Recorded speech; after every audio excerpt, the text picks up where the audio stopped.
کوردستان و ناوچەکە بە ڕەوشێکی سیاسی هەستیاردا تێپەردەبن و گۆڕانکاری گەورە لە چاوەڕوانی کوردایەوە پێدەچێت زرێزەکان نەخشێکی سیاسی نوێ بۆ ناوچەکە دابڕێژنەوە.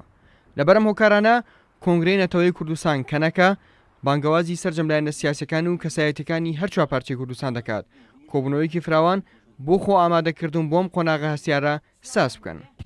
بانگەواز بۆ بەستنی ڕاوێژی یەکێتی نەتەوەی کوردستان بۆ جەماوەری کوردستان و سەرجەم هێزە سیاسی و ڕێکخرا و هەموو کەسایەتی و ڕۆشنبیر و ئەکادیمی و گرزانانی کوردستان لەبەر ڕەوشی سیاسی و هەستیاری کوردستان و ڕۆژهەڵاتی ناوین کە تێیدا دەرباز دەبین ئێمە وەکو کۆنگرەی نەتەوەی کوردستان کەنەکە بانگەوازی لە هەموو لایەک دەکەین هەست بە بەرپرسیارەتی مێژووی خۆیان بکەن و ئەو ئەرکەکە دەکەوێتە ئەستۆیان جێبەجێ بکەن.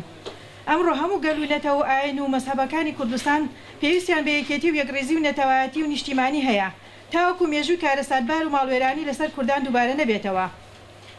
کەنەکە بە پێویستی دەزانێت لە مانگی داهاتوودا بۆ ماوەی 2 تا 3 ڕۆژ لە باشووری کوردستان کۆبوونەوەی ڕاوێژی نەتەوەیی ساز بکات و هەموو لایەک بە ئازادی و سەربەستی لەسەر استراتیجیەتی پرسی یەکێتی نەتەوەی کورد و کوردستان و بزاوی ڕزگاری کوردی ڕاوەستن و گرنگە گفتوگۆ بکەن دەربارەی یەکێتی و یەکڕێزی و ڕێککەوتنی کوردان. هەروەها گفتوگۆ لەسەر پاشەڕۆژ و چارەنووسی کوردان بکرێت. ئێمە لەو بڕواایەداین کوردان دەتوانن بە دیالۆگ و لێکتێگەیشتن هەموو گیرگرفتەکان چارەسەر بکەن و بە هیچ شێوەیەک دژایەتی یەکتر نەکەن. هەروەها بڕوامان وایە لەم کۆبوونەوەیدا کورد دەتوانن دانووسانێکی ڕاستەقینە لەسەر سیستەمی سیاسی بکەن و کورد ببنە خاوەنی گوتاری نەتەوەی نیشتیمانی سیاسی خۆی. هەموو لایەک ئازادە پرۆژە و ئەجێندای خۆی پێشکەش بکات بۆ یەکێتی و یەکڕێزی نەتەوەی و نیشتیمانی. ئێمە وەکو کۆنگرەی نەتەوەی کوردستان دەبینی زەمینەسازیی گونجاو هەیە بۆ دانانی پرۆژەیەکی استراتیژیک لە کوردستان بۆ ئەوەی کورد ببێتە خاوەن پرۆژە و نەخشەڕێگایەکی هاوچەرخ و دیموکراسی لە ناو ڕۆژهەڵاتی ناویندا.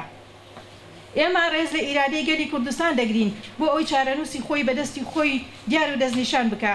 کۆنگرەی نەتەوەی کوردستان 12/6/2017 سلێمانی باشووری کوردستان هەروەها ئیمێڵی کۆنگرەی نەتەوەی کوردستان لە بڕۆکسل و کۆنگرەی نەتەوەی کوردستان لە باشوور لە بەیاننامەکان نووسراوە ئەتوانن پەیوەندیمان پێوە بکەن. دەرفەتێک کە بۆ کورد لە گۆڕانکاریەکانی ناوچەکەدا دێتە پێشەوە تەنها بە یەکڕێزی و ڕێخستنەوەی نێماڵی کورد و یەکهەڵوێستی و لە بەرچاوکردنی بەرژەوەندی گشتی بە قازانجی کورد دەبێت. بۆیە بۆ سازانی زمینێکی گونجاو بۆ دانانی پرۆژێکی استراتیژی لە کوردستان و بۆ ئەوەی کورد ببێتە خاوەنی نەخشەڕێگایەکی هاوچەرخ بۆ ڕووبەڕبوونەوەی ئەگەرەکان پێویستە هەموو لایەنەکان بەشدار بن لەم پرسە چارەنووسازەدا. ئارام عەبدوڵڵا، کورسات نیوز.